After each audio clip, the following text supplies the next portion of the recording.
काय रे कार्टे, कुणाचा फोन होता? कुणाबरोबर बोलत होतीस? हां, राणीचं ना? तीच ना ती राणी, त्या राजाबरोबर पळून गेली ती? हां हां, तुझ्या सगळ्या अशाच मैत्रिणी ग, ह्याच्याबरोबर पळून जातात, त्याच्याबरोबर पळून जातात. खबरदार जर का परत त्या राणीचा फोन आला तर काय इस्ता तिचा फोन येऊ दे, बाबाला सांगू तुझा फोन काढून घ्यायला लावणार आहे बघ तू. कसली पार्टी आहे कॉलेजात? प्रेशर? प्रेशर असू दे ना तर कुकर असू दे, कुठली पार्टी असू दे, अजिबात जायचं नाही. का म्हणजे त्या कॉलेजवाल्यांनी सांगितलेलं पहिला कॉलेजमध्ये पार्ट्या घेणार आहेत, आणि असं सांगितलं असतं ना तर तुला कॉलेजमध्येच घातलं नसतं बापा.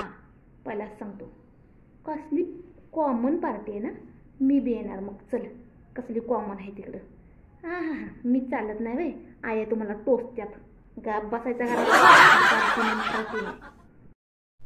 काय पिझ्झा खायला जायचंय?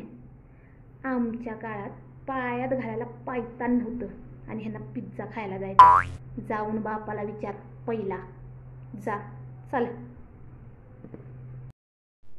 आता काय नवीन? कसला डे? बॉलिवूड डे? बॉलिवूड का हॉलिवूड? कसला डे? काय काय मग ते? जाता नवीन कपडे पाहिजे होय बायला माझ्या? कसले? हिरो हिरोईनसारखे? अगं दाताडे, हिरो हिरोईनच्या घरात फरशी पुसायला जेवढे महागातले कपडे नाहीत ना, तेवढे कपडे आपल्याला वर्षभरात तेवढे कपडे आपण घेतोय. त्यांच्यात फरशी पुसायची तेवढी कपड्याची किंमत असते.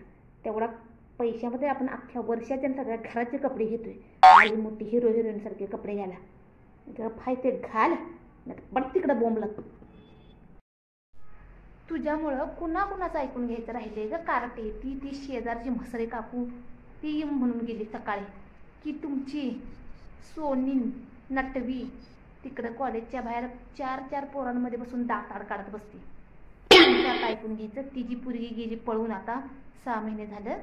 ती जर राहिलं बाजूला, ती आम्हाला येऊन बोलायल्या. कॉलेजला शिकायचं असलं तर जायचं, नाहीतर सरळ लग्न करून लावीन. हा